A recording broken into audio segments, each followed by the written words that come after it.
Quelle joie d'être ensemble pour cette session de 15 minutes de grâce et de vérité. Nous allons adorer le Seigneur avant d'écouter sa parole. Alléluia, Seigneur Jésus. Digne est l'agneau, digne est l'agneau.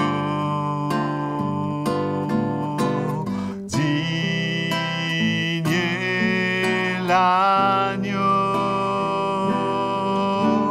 digne est l'agneau, Jésus est l'agneau, Jésus est l'agneau.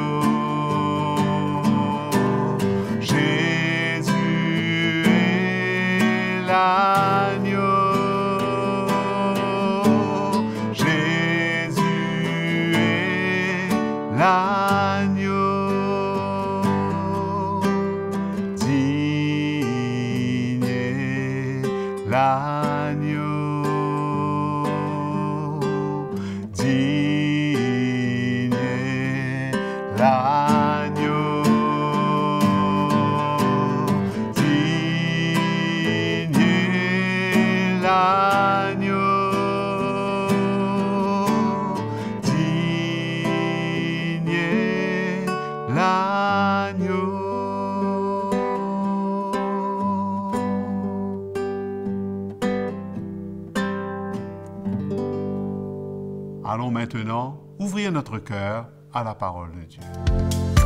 Je vous accueille, mes frères et sœurs, dans cette session de 15 minutes de grâce et de vérité, toujours avec le thème « Comment vivre dans la victoire ?» Et aujourd'hui, notre sujet, nous aborderons la victoire au travers de l'amour. L'amour de Dieu, la Bible dit, a été répandu dans nos cœurs par le Saint-Esprit. C'est une victoire quand on arrive à maintenant pouvoir manifester cet amour envers les autres.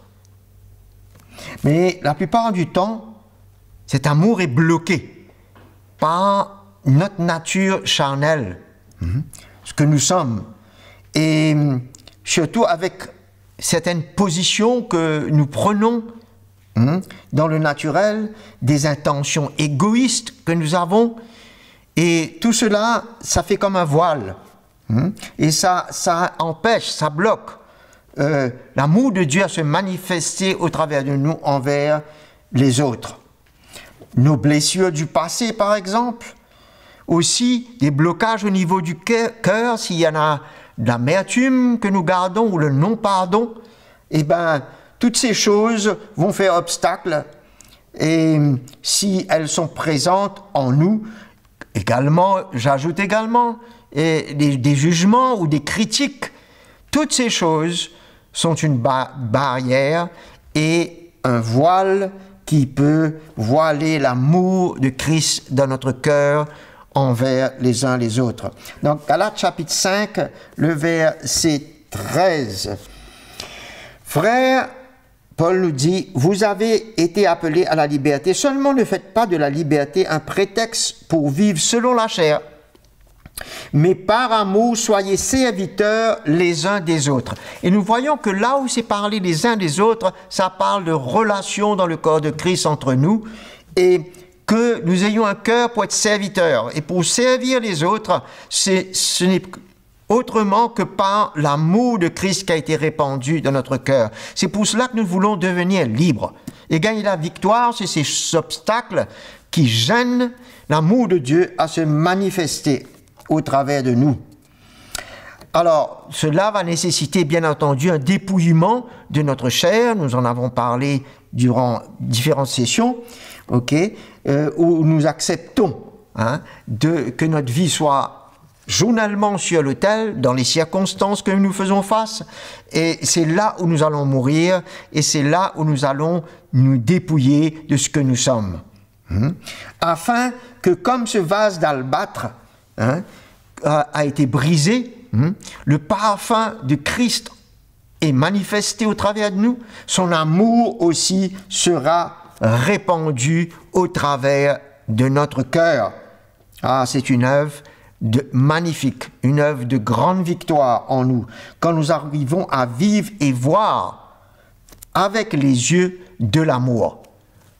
C'est une grande grâce, de plus en plus de vivre comme cela. Dans 1 Pierre, chapitre 4, verset 8, la parole nous dit que l'amour couvre une multitude de péchés. Peut-être que nous pouvons lire cela. Oui. Avant tout, ayez les uns pour les autres un amour constant, sans interruption, car l'amour couvre une multitude de péchés. C'est-à-dire, ça va passer au-dessus des fautes et des erreurs. On arrive à passer outre, à passer au-dessus de ces choses. C'est ça la victoire que nous voulons connaître dans nos vies, sans avoir à considérer ces choses extérieures ou les fautes de nos frères et sœurs, ou être affecté même au travers de ces fautes. Mais par contre, nous pouvons en retour pouvoir parler la vérité avec amour, avec nos frères et nos sœurs, comme il nous est dit dans Éphésiens, le chapitre 4, versets 15 et 16. Nous voyons, mais en disant, verset 15, la vérité avec amour, nous croîtrons ensemble, à tous égards, en celui qui est le chef Christ.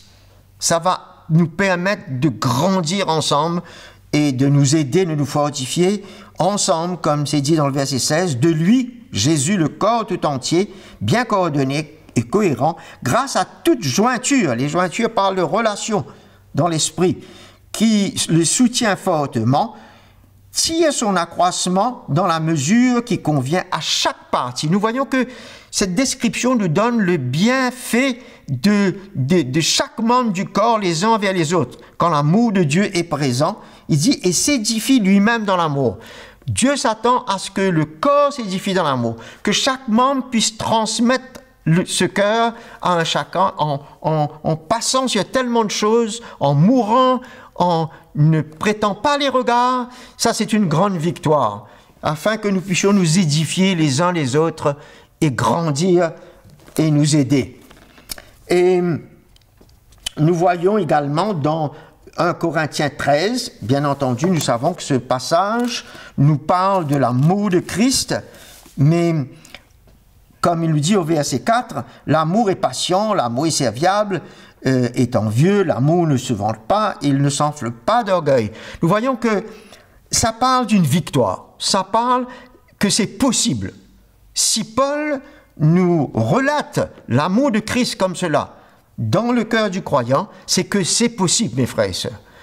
Par l'amour, la mort de Christ qui se passe en nous, quand nous acceptons cette mort, toutes ces choses deviennent possibles. Parce qu'en le lisant, on s'est dit, tiens, je faillis dans beaucoup de ces éléments qui sont mentionnés, et je ne porte pas ce fruit entièrement. Mais le Seigneur est capable de nous équiper, de nous amener à avoir la victoire pour vivre cela. Il dit dans le verset 7, « Il pardonne tout. J'arriverai à pardonner. Il croit tout. Il espère tout. » Il ne voit pas le mal dans la vie de l'autre pour pointer le doigt et pour écraser, pour abaisser. Il supporte tout.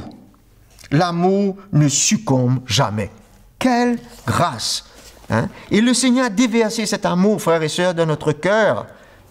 C'est pas pour que ce soit caché, mais pour que ça se répande, pour que ça se manifeste. Et en prenant le chemin du Seigneur chaque jour, de plus en plus, non seulement que nous allons vivre de foi en foi, mais nous allons vivre l'amour de Christ dans nos vies pour nos frères et sœurs. Nous voyons dans Éphésiens 4 également, ça nous parle de l'amour, de l'unité de l'esprit. Alors, il nous dit, je vous exhorte dans le verset 1er, moi le prisonnier dans le Seigneur, à marcher d'une manière digne et c'est une manière digne de la vocation qui vous a été adressée. En toute humilité et douceur, avec patience, supportez-vous les uns les autres avec amour. L'amour de Dieu va nous aider, va nous mettre dans une place à nous supporter les uns les autres. D'où vient cette patience? D'où vient cet amour qui nous emmène à supporter? D'où vient cette humilité et cette douceur? Ce sont des fruits de l'esprit qui se retrouvent dans l'amour de Dieu, afin que nous puissions nous aider. Et il nous dit en verset 3, en nous efforçant de conserver l'unité de l'esprit par le lien de la paix. Okay? Nous voyons qu'à travers l'amour, ça va permettre une unité dans nos relations dans l'esprit, où on va pouvoir œuvrer ensemble, on va pouvoir s'accueillir et travailler ensemble. Et nous voyons que aussi il y a un lien de paix. Veillons à ce que le lien de paix ne soit pas interrompu par l'amour de Christ, que ce lien de paix reste et demeure dans nos relations, que rien ne vienne briser cela. Alors, quand on désire vraiment manifester son amour envers les autres, on ne peut pas garder le non-pardon dans notre cœur. Alors, la victoire, bien entendu, ça arrive pour nous aimer les uns les autres quand nous aimons les uns les autres. Ça va confirmer que Dieu demeure en nous et que son amour est parfait en nous, comme nous dit l'apôtre Jean, que nous sommes en train de manifester parfaitement cet amour. Alors, nous allons juste voir très vite dans 1 Corinthiens chapitre 15, il nous dit dans le verset le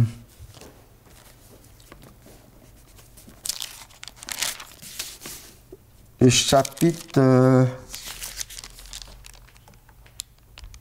non, excusez-moi, c'est dans Romains chapitre 15. Romains chapitre 15.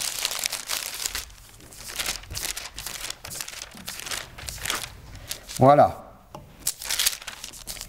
Il dit que le Dieu de la patience et de la consolation vous donne d'avoir une même pensée les uns à l'égard des autres, selon le Christ Jésus, afin que d'un commun accord, d'une seule voix, vous glorifiez le Seigneur, le Dieu et le Père de notre Seigneur Jésus-Christ. Faites tout mutuellement.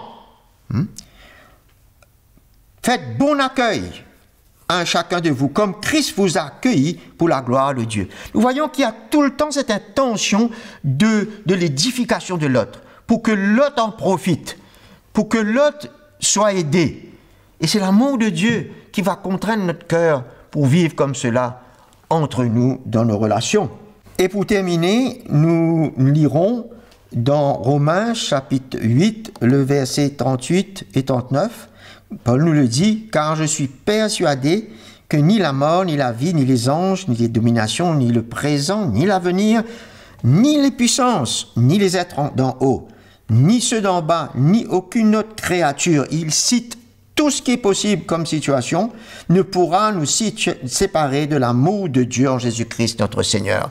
C'est une grande victoire de vivre l'amour du Seigneur, et il nous a aimés le premier, mes frères et mes sœurs, et il désire que nous vivions la victoire au travers de son amour aujourd'hui, envers nos frères et nos sœurs, quelles que soient les circonstances.